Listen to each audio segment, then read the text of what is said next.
Back from the waters of the Yellow Sea, far inland from the eastern plains, lies a valley of western China. Cradling the valley are lofty chains of mountains to the east, to the north, and to the west. For longer than written history has recorded the deeds of men, these mountains have loomed in silence over life in the valley below. When did men first settle here? When did they learn to till the soil? When did they first build temples in honor of their gods? When did they first entomb their dead in sepulchres of stone? These things no one knows with certainty. But this we know, that CHENGTU, royal city, has sheltered its people for centuries, people who in time of peace have pursued their placid ways close to the friendly earth, people who have remained always, though dynasties rose and fell, people with an anchorage in the land.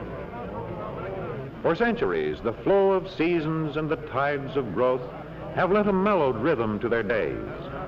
Theirs is a life rooted in a proud and ancient heritage, a life rooted in the soil of the ever-enduring earth. For unnumbered generations, farmers have plowed the fertile soil. After the harvest, the plow, and after the plow, the planting. This has been the cycle, endlessly repeated. Through the ages, waters from the mountains have been fed to the fields of the valley, for here, irrigation is one of the ancient arts. Through untold years, the water has been led from nature's streams through man-made channels out to the planted fields. For centuries, the muscles of men have raised the water as needed for crops that have never failed. On a map of enduring slate, the great engineer Li Ping laid out the plan of the system 2,000 years ago. Clearly cut in timeless stone, every detail was skillfully traced by the ancient engineer. And the plan of 2,000 years ago still guides the flow of the waters to the fertile fields of the valley, where soil and water and men have met to provide a community's food. Nor does the water serve alone for raising the varied crops. Mills where grain is ground into flour beneath revolving stones. These may have their source of power in water-driven wheels. From valley fields, grain that is ground in the mills, and grain that may be hulled by hand with implements ancient in design. Generation after generation, the farmers of the valley have followed their age-old methods, producing grain from the fertile earth, grain for the farming households, grain for the shops of the city, where those who do not till the soil may buy the farmer's produce. From farmlands, too, come vegetables for many a busy market stall, vegetables of every kind in seemingly endless variety. Food from the soil for the people of the valley, food that the earth has yielded through the years. But the earth yields more than food. One of its richest offerings is versatile bamboo. Growing straight and tall in the mild climate of the valley, down through the ages it has served the people well. Cut from luxuriant thickets, it provides a raw material of endlessly varied uses discovered long ago. Out of bamboo, chairs for the homes of the valley, chairs ingeniously fashioned by craftsmen like Lam Chin. Products, too, of his skillful hands are other articles for the home, baskets and hampers and ladles, trays and mats and ropes, of bamboo one and all.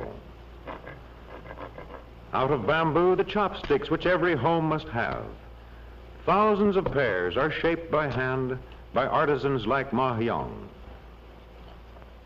And with chopsticks of bamboo, one may eat bamboo itself. Its roots provide a nourishing food long popular in the valley. Bamboo upon the banquet board, and bamboo, too, in bridges So vast is the range of uses devised by men of the valley. For more than 20 centuries, this torrent has been crossed by travelers safely treading the narrow wooden walks supported by sturdy cables of sinewy bamboo, material that forms alike the bridge the porter crosses and the shoulder pole he bears. Bamboo for the frames of sedan chairs, bamboo for the pipes of tobacco that season a friendly chat. Chairs and chopsticks, baskets and bridges, shoulder poles and pipes, these are but a few of the uses devised by the valley people for bamboo from the soil. And from the earth, too, fine clay for the potter's art, an art that has brought to the valley one of its greatest glories. The craftsmanship of the potter of today is not of today alone. Its roots lie deep in traditional skill, perfected long ago. Through the classic dynasties of Tang and Sung and Ming, the potter's wheels revolved. Then, as now, was beauty shaped with patient artistry. Honored craftsmen of the valley, too, are silversmiths of well-earned fame. Taking their place beside fellow artists working in wood and clay, these silver craftsmen work in metal refined from native ores. Whether incising with rarest skill their intricate designs, or deftly fusing with sureness of touch delicate part to delicate part, theirs is a concentration born of a pride in their art, an art pursued through the ages. Yet older still is another art, the manufacture of silk. Silk secured from the filmy strands of delicate cocoons. More than 4,000 years ago, so the legend claims, Chinese hands acquired the skill of weaving the silken thread. Certain it is that for centuries, shuttles have darted back and forth in the silk looms of the valley. Products of the weaver and his loom are the fabrics displayed in valley stores, rich and glossy today, even as long ago when sought by traders of far-off Europe. Thus is beauty created from threads of the fragile cocoons of silkworms that feed on the tender leaves of mulberry trees of the valley. As generations have come and gone, the mountain streams have flowed on. But one day, 2,000 years after the great Li Ping, the engineers of a far-off land devised new uses for flowing streams. They made the waters to turn the rotors of hydroelectric plants, producing a strange new power.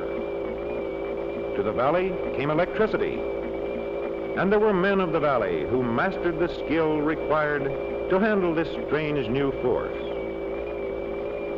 Today, electric power lines cross over ancient city walls, wires that bring to valley homes the signs of a changing world. Electricity and new methods of lighting for the people of the valley.